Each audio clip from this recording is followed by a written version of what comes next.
जी दुर्दैवी घटना घडली नसरापूरची, त्या नराधमाला शिक्षा झाली पाहिजे, त्याला त्वरित फाशीची शिक्षा झाली पाहिजे आणि त्याला मरताना मला बघायचंय अशा प्रकारची एक रास्त अपेक्षा चिमुकलीच्या आईने व्यक्त केलेली आहे. आणि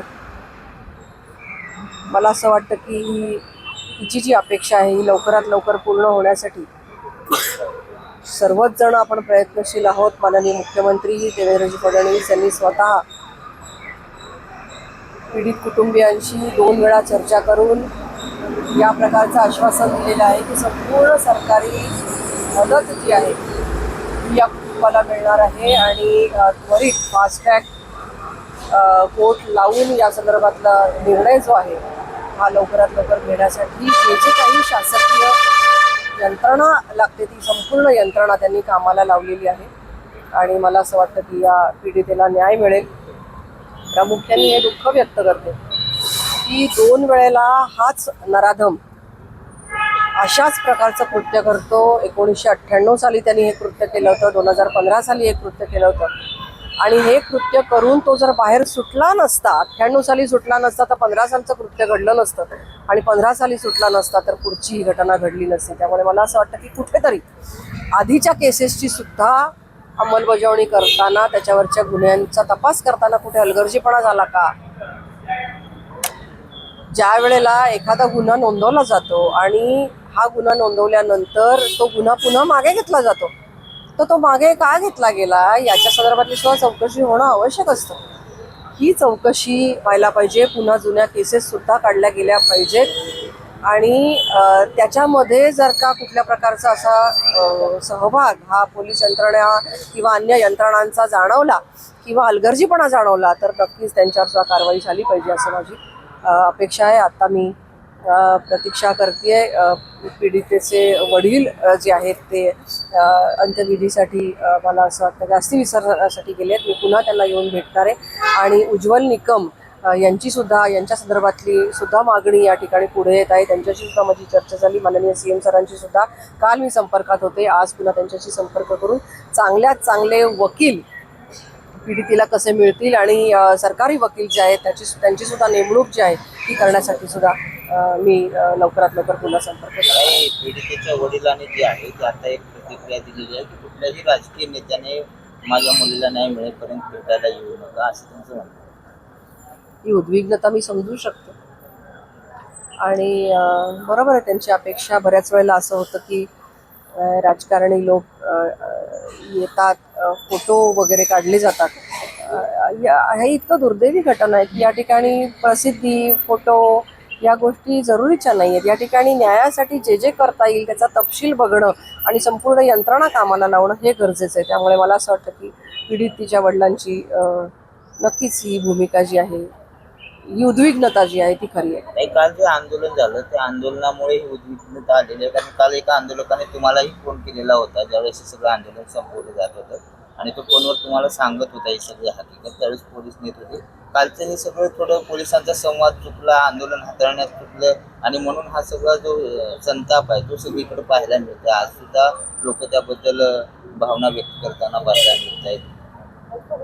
गेले 2 दिवस मी दापोलीमध्ये होते, त्याच्यामुळे मला ही घटना थोडीशी उशिरा कळली. त्या ठिकाणी रेंज नव्हती आणि रेंज थोडी आल्यानंतर मला ही घटना कळली आणि आंदोलन चालू होतं त्या ठिकाणी. अनेकांच्याशी माझं बोलणं झालं. आंदोलनकर्ते खूप अतिशय तीव्र भावनेने बोलत होते आणि या सगळ्या घटनेमध्ये मी पोलिसांशी सुद्धा बोलले. DCP मिलिंद मोहिते यांच्याशी पण मी बोलले की तुम्ही आंदोलनकर्त्यावर कोणत्याही प्रकारचा ठपका ठेवू नका किंवा कुठेतरी हार्शली हे करू नका, हाताळू नका.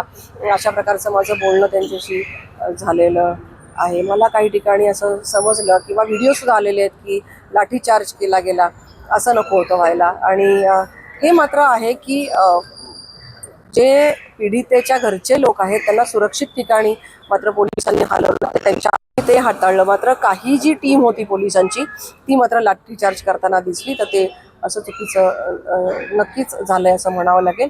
आंदोलनकर्त्यांचा जो प्रामुख्याने उद्देश होता की लवकरात लवकर या प्रकरणाला तडीस न्यावं, चांगल्यात चांगली यंत्रणा लावून लवकरात लवकर फाशीची शिक्षा होण्यासाठी म्हणून जी काही तजवीज आहे ती करायला लागेल. पोस्टमॉर्टेममध्ये दिरंगाई आहे ती व्हायला नको होती, लाठीचार्ज व्हायला नको होता. या रास्ता मागण्या आणि त्यांचं जे म्हणणं आहे ते रास्त आहे. प्रामुख्याने असंही करता आलं असतं की आंदोलन जर एखाद्या ठिकाणी चालू आहे तर ते ट्रॅफिक त्या ठिकाणून डायव्हर्ट करता येईल का हे पाहायला पाहिजे होतं. 3-4 तास आंदोलन चालू आहे आणि ट्रॅफिक त्या ठिकाणी तुंबलेलं आहे. नागरिकांचा इकडनं रेट आहे, नागरिकांचा तिकडनं रेट आहे. अशी परिस्थिती होऊ न देण्यासाठी ज्या ठिकाणी आंदोलन चालू आहे तिथे ट्रॅफिक कसं येणार नाही आणि ट्रॅफिक कसं डायव्हर्ट होईल हे आधीच बघितलं असतं तर मला असं वाटतं की सिच्युएशन ही नक्कीच अधिक चांगल्या पद्धतीने हाताळता आली असते.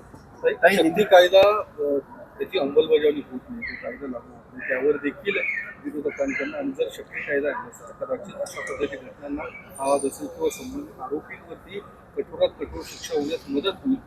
राज्य सरकार मात्र त्याबाबत अजूनही निर्णय घेताना दिसत नाही. विशेष अधिवेशनाची देखील मागणी होती असं केंद्र सरकारकडे अडकल्या.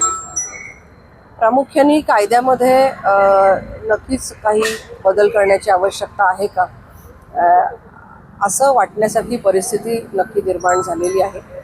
मी अनेक कायदे तज्ज्ञांची एकत्रित बोलणार आहे. प्रामुख्याने आपल्या लक्षात येईल की महाराष्ट्रामध्ये इतक्या प्रलंबित केसेस आहेत, पॉक्सोच्या प्रलंबित केसेस आहेत. पुन्हा पुन्हा जे गुन्हे घडत आहेत अशा सराईत गुन्हेगारांचं प्रमाण सुद्धा 33% प्रमाण हे सराईत गुन्हेगारांचं की ज्यांनी आधीच अशा प्रकारच्या गुन्हे केलेले आहेत.